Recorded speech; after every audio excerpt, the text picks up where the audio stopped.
Nomination കൊടുക്കാൻ പോയപ്പം ചെറുപ്പക്കാർ പറഞ്ഞില്ലേ ഒരു മുഖ്യമന്ത്രിയുടെ കാര്യം.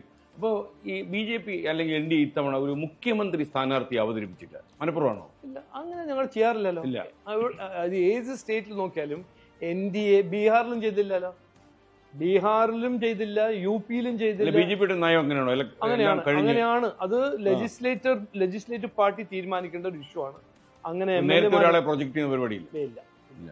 നമ്മൾ നിയമത്തേക്ക് വന്നു കഴിഞ്ഞാൽ അത് ശരിക്കും നിയമം കേരള നിയമസഭയിലേക്ക് BJP-ക്ക് ഒരു അക്കൗണ്ട് തുറക്കാൻ അവസരം കിട്ടിയ ഒരു സ്ഥലമാണ്. കറക്റ്റ്. ഇപ്പോൾ O രാജഗോപാൽ അദ്ദേഹത്തിന്റെ വ്യക്തിത്വ പ്രഭാവമൊക്കെ അതിനകത്ത് വളരെ കാര്യമായി പങ്കുവഹിച്ചിരുന്നു. 2016 അങ്ങനെ BJP കേരളത്തിൽ ഒരു ചരിത്രം എഴുതുന്നു.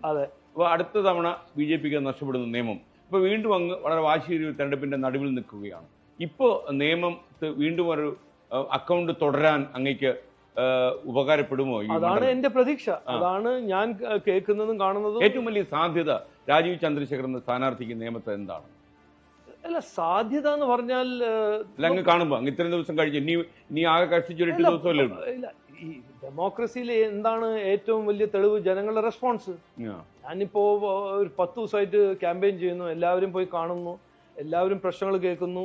അല്ല, വീടുകളൊക്കെ കയറുമ്പോ അങ്ങ് ആ രീതിയിൽ വോട്ട് പിടിക്കുന്നുണ്ടല്ലോ. പിന്നെ അപ്പൊ അങ്ങനെ കയറുമ്പോ വീട്ടിലേക്കുള്ള, പ്രത്യേകിച്ച് വീട്ടമ്മമാരാണല്ലോ പലപ്പോഴും കാര്യങ്ങൾ തീരുമാനിക്കുന്നത്. അപ്പൊ അവരുടെയൊക്കെ ഒരു പ്രതികരണം എങ്ങനെയാണ്? അങ്ങേക്കൊരു ഇപ്പം എനിക്കൊന്ന് കേരളത്തിന്റെ പൊളിറ്റിക്സിന് രാജീവ് ചന്ദ്രശേഖർ എന്ന വ്യക്തി നന്നായിട്ട് അറിയാം. അങ്ങ് വന്ന സമയത്ത് ഒരു അവസ്ഥയല്ല ഇപ്പോ. അപ്പൊ അത് നിയമത്തെ എങ്ങനെ പ്രതിഫലിക്കുന്നു? ഇല്ല, എല്ലാവരും പറയുന്നുണ്ട്, ഞാൻ ഇതുവരെ കണ്ട എല്ലാവരും പറയുന്നുണ്ട് മതിയായി. അവർക്ക് ഏറ്റവും വലിയ അവരുടെ ഒരു റിയാക്ഷൻ എന്ന് പറഞ്ഞാൽ മതിയായി എന്നാണ്. ഒരു മാറ്റം വേണമെന്ന് അവർ പറയുന്നു. അത് രാജീവ് ചന്ദ്രശേഖർ ഒരു ഇൻസിഡന്റൽ ഇഷ്യൂ ആണ്. രാജീവ് ചന്ദ്രശേഖർ ഈ മാറ്റം കൊണ്ടുവരും എന്ന് അവർക്കൊരു പ്രതീക്ഷയുണ്ട്, അവർക്കൊരു വിശ്വാസമുണ്ട്. പക്ഷെ അവരുടെ ഏറ്റവും പ്രധാനപ്പെട്ട ആവശ്യം എന്ന് പറഞ്ഞാൽ ഒരു മാറ്റമാണ്. കാരണം അവർ പറയുന്നു മതിയായി, എന്റെ വീട്ടിൽ ഡ്രെയിനേജ് ഇല്ല, സൂവേജ് ഇല്ല, മാലിന്യത്തിന്റെ പ്രശ്നമാണ്, തെരുവ് നായന്റെ പ്രശ്നമാണ്. 10 കൊല്ലമായിട്ട് ഒന്നും ചെയ്യുന്നില്ല, ആരും ചെയ്യുന്നില്ല. ഇന്നിപ്പോ അവര് മനസ്സിലായിട്ടുണ്ട് കോർപ്പറേഷൻ BJP ഭരിക്കുന്നു, അതിന്റെ ഒപ്പം MLA-മാരും BJP ആയാൽ നല്ലൊരു കോമ്പിനേഷൻ ആയിരിക്കും എന്ന് ജനങ്ങൾ മനസ്സിലാക്കുന്നുണ്ട്. പണ്ട് കാലത്ത് ഒരു ഇംപ്രഷൻ ജനങ്ങളുടെ മനസ്സിൽ BJP ജയിക്കില്ല എന്നൊരു വികാരം, ഒരു ജനറൽ പെർസെപ്ഷൻ ആയിരുന്നു. പക്ഷെ മത്സരിക്കാൻ നിൽക്കുന്നു, വെറുതെ എന്തിനാ വോട്ട്. ഞാൻ നിലമ്പൂരിൽ ബൈ ഇലക്ഷന് പോയപ്പോ ഞാൻ പേഴ്സണലായിട്ട് ആദ്യമായിട്ട് കേൾക്കുകയാണ്. ഞാൻ 2-3 വീട്ടിൽ കയറി ഇങ്ങനെ ഇറങ്ങുമ്പോൾ ഞങ്ങളെ സ്ഥാനാർത്ഥിക്ക് വോട്ട് കൊടുക്കണം എന്ന് പറയുമ്പോൾ ഒരു അമ്മ എന്റെ കൈ പിടിച്ച് പറഞ്ഞു, ഞങ്ങൾ എത്ര കൊല്ലമായി റെഡിയാണ് നിങ്ങളെ ജയിപ്പിക്കാൻ, പക്ഷെ നിങ്ങൾ ജയിക്കില്ല, അതുകൊണ്ട് ഞങ്ങൾ വോട്ട് വേസ്റ്റ് ചെയ്യേണ്ടതാണ് ഞങ്ങളുടെ അഭിപ്രായം. മാറി അത് 100% മാറി.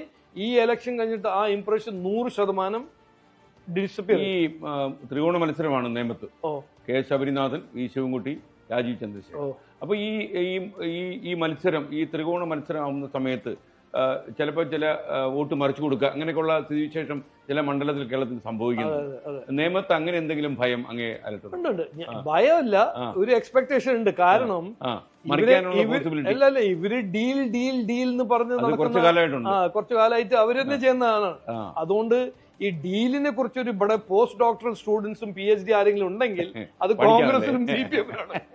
അവരാണ് അതിന്റെ തീസിസും തിയറിയെല്ലാം എഴുതി വെച്ചിരിക്കുന്ന വ്യക്തികൾ. അപ്പോ അവര് ചെയ്യാൻ ശ്രമിക്കും. പക്ഷെ ഈ തവണ അതെല്ലാം ചെയ്താണ്ടല്ലോ, ജനങ്ങൾ അവരെ ക്ഷമിക്കില്ല, അവര് വിടില്ല.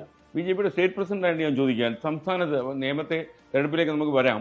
ഈ BJP-യുടെ ഒരു സംസ്ഥാന ലെവൽ പൊളിറ്റിക്സും നേട്ടങ്ങളും ഒക്കെ പരിഗണിക്കുമ്പോൾ, ഇപ്പോഴത്തെ ഇലക്ഷൻ വർക്കും ഒക്കെ പരിഗണിക്കുമ്പോൾ എത്ര സീറ്റുകളിലേക്ക് ജയിക്കാൻ സാധ്യതയുണ്ട്? അത് എനിക്ക് അങ്ങനെ പറയാൻ കഴിയില്ല. കാരണം ഞാൻ ലോജിക്ക് പറഞ്ഞുതരാം. ഇന്നിപ്പോൾ ചില സീറ്റ്, മലപ്പുറത്ത് ചില സീറ്റ് മാറ്റി വെച്ചാൽ ബാക്കി 120+ സീറ്റില് ഡിസാറ്റിസ്ഫാക്ഷൻ കോൺഗ്രസിന്റെ എതിരെയും CPM-ന്റെ എതിരെ ഡിസാറ്റിസ്ഫാക്ഷൻ 62%, 68%. അത്രയുണ്ടോ? അത്ര ഹൈ ആണ് ഡിസാറ്റിസ്ഫാക്ഷൻ. ഒരു സയൻസ് വിദ്യാർത്ഥി ആയതുകൊണ്ട് പറയുന്ന കണക്കും ശാസ്ത്രീയമാണോ? അല്ലല്ല, ഞാൻ ചെയ്തതാണ്. എനിക്കിപ്പോ അതുകൊണ്ട് എനിക്ക് വോട്ടൊന്നും കിട്ടാൻ പോകുന്നില്ല. പക്ഷെ അങ്ങനെ ഡിസാറ്റിസ്ഫാക്ഷനാണ്. ആ ഡിസാറ്റിസ്ഫാക്ഷനിൽ ഞങ്ങൾ പോയിട്ട് ഞങ്ങളാണ് ഒരു ഓൾട്ടർനേറ്റ് ഞങ്ങളുടെ കാഴ്ചപ്പാട് വികസനമാണ്, ഞങ്ങളുടെ കാഴ്ചപ്പാട് നിങ്ങളെ പ്രശ്നങ്ങൾ പരിഹരിക്കാൻ ഞങ്ങൾക്കൊരു അവസരം കിട്ടിയാൽ ഞങ്ങൾ ചെയ്യും എന്ന് പറയുമ്പോൾ എന്തുകൊണ്ട് ആ 120 സീറ്റിൽ ജനങ്ങൾ ഞങ്ങൾ സഹായിക്കില്ല? എൻ്റെ ഒരു ലോജിക്കൽ കാൽക്കുലേഷൻ. അപ്പോൾ ഇന്ന സീറ്റ് മാത്രം കിട്ടും. പക്ഷെ അത് ഞാൻ പറയാൻ ആഗ്രഹിക്കുന്നില്ല. പക്ഷേ ഒരു 40 സീറ്റിൽ 3-way ഫൈറ്റാ. ഒരു 38 to 40 സീറ്റിൽ ഭയങ്കര ടൈറ്റ് 3-way ഫൈറ്റ്. അതും ചെറിയ മാർജിനൊക്കെ ആയിരിക്കും അവിടെ. ബാക്കി ഒരു 100 സീറ്റിൽ മോറലെസ് 2-way ഫൈറ്റ് ആണ്. ചില സ്ഥലത്ത് CPM വേഴ്സസ് UDF, ഈ മലപ്പുറം ആ ഏരിയയിലെല്ലാം. ചില സ്ഥലത്ത് UDF വേഴ്സസ് NDA, ചില സ്ഥലത്ത് LDF വേഴ്സസ് NDA. പക്ഷെ കോർ 3-way ഫൈറ്റ് നടക്കുന്നത് ഒരു 40 സീറ്റ് 45 സീറ്റിലാണ്.